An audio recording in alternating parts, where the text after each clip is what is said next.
तर तुम्ही दिल्लीमध्ये आलेला आहात आणि तुम्हाला मेट्रोचं नेटवर्क जर माहीत नसेल, तर ही व्हिडिओ शेवटपर्यंत बघा. ही व्हिडिओ तुमच्यासाठी महत्त्वपूर्ण असणार आहे. तर थोडाही वेळ न घालवता व्हिडिओ सुरू करूया. तर नमस्कार मित्रांनो, स्वागत आहे तुमचं आजच्या नव्या व्हिडिओमध्ये.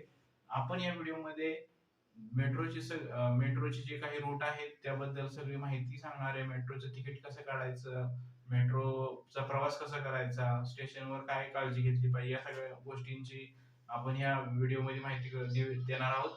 सुरू करूया ही व्हिडिओ. मित्रांनो, अशा प्रकारे कार्ड असतात बघा. हे 200 रुपयाला कार्ड मिळतं. यात 50 रुपयाचं डिपॉझिट असतं. 150 रुपये 200 रुपये सगळे वापरू शकता तुम्ही. संपल्यानंतर परत रिचार्ज करायचं. मित्रांनो, अशा पद्धतीचं तिकीट सुद्धा मिळतं. ते आपण स्कॅन करून एंटर करू शकतो आणि बाहेर येऊ शकतो. अशा वेंडिंग मशीन सुद्धा आहेत. ह्या वेंडिंग मशीननी सुद्धा आपण तिकीट घेऊ शकतो. तिकीट काढण्यासाठी अजून 2 पद्धती आहेत. एक म्हणजे आपण QR कोडनं तिकीट बुक करू शकतो आणि दुसरं म्हणजे व्हॉट्सअपला मेसेज करून आपण तिथे पण तिकीट बुक करू शकतो.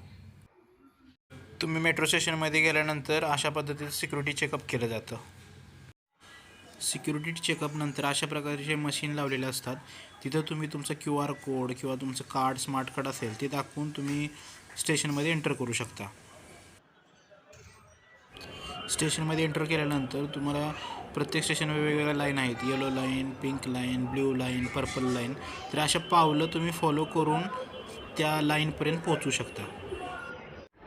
आत्ता येणारी मेट्रो कोणती आहे व ती किती वेळात येईल अशा प्रकारचे फलक तुम्हाला प्लॅटफॉर्मवर बघायला मिळतील. आलेली मेट्रो कुठे जाणार आहे, ते लास्ट स्टॉप कोणता आहे, तसं त्या बोर्डवर लिहिलेले सुद्धा असते. तुम्ही ज्या रूटवर प्रवास करताय त्या रूटवरचे सगळे स्टेशनचा मॅप मेट्रोमध्ये आत गेल्यानंतर डोअरच्या वरती पाहायला मिळतो तुम्हाला. मेट्रोमध्ये बसताना काही रिझर्व सीट असतात लेडीजसाठी आणि वरिष्ठ नागरिकांसाठी. तर त्या सीट बघून तुम्हाला बसावं लागेल. आता आपण दिल्लीतील मेट्रो रूटबद्दल माहिती करून घेण्यासाठी प्ले स्टोअरवरून एखादे कोणते ॲप्लिकेशन डाउनलोड करून घेणार आहे.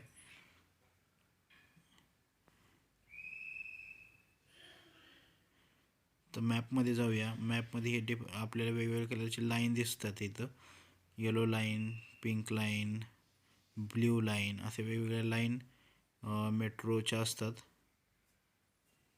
इथं बघू शकता रिठाला ते शहीद स्थल, तर दुसरी शिवविहार ते इकडे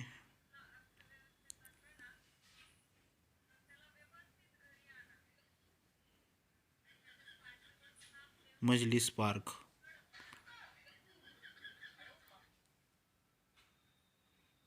ही बघू शकता द्वारका ते नोएडा इलेक्ट्रॉनिक सिटी आणि वैशाली.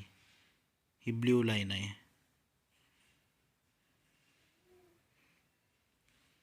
अशा वेगवेगळ्या लाईन, वेगवेगळ्या कलरच्या लाईन आपल्याला ह्या ॲप्लिकेशनमध्ये बघायला मिळतील.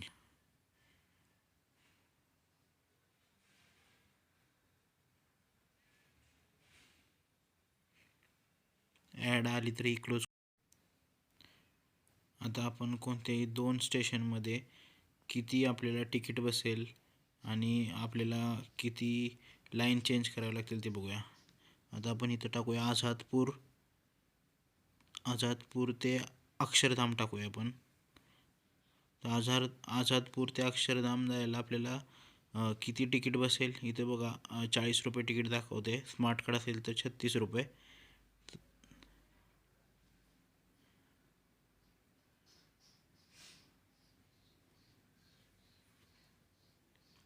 आता आपल्याला आझादपूर ते अक्षरधाम जायला कोणकोणत्या मेट्रो लाईन बदलाव्या लागतील हे आता आपण बघू शकतो. शो रूटवर क्लिक करायचे. त्यानंतर आपल्याला कळेल की आपल्याला 40 रुपये तिकीट बसेल. 45 मिनटं लागतील. 17 स्टेशन असतील आणि 1 लाईन चेंज करावी लागेल आपल्याला. आझादपूरवरून आपण निघणार आहे. राजीव चौकला जाऊन आपण ब्ल्यू लाईन चेंज करायची आहे. तिथून आपण ब्ल्यू लाईनची ट्रेन पकडून नोएडा इलेक्ट्रॉनिक सिटीला जाणारी ट्रेन पकडून आपण अक्षरधामला उतरू शकतो.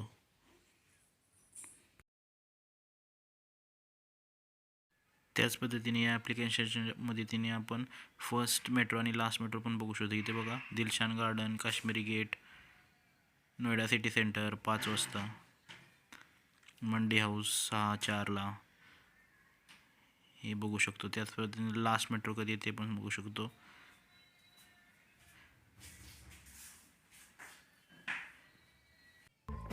तर मी आशा करतो तुम्हाला दिल्ली मेट्रोबद्दल सर्व माहिती मिळाली असेल. व्हिडिओ शेवटपर्यंत बघितल्याबद्दल धन्यवाद.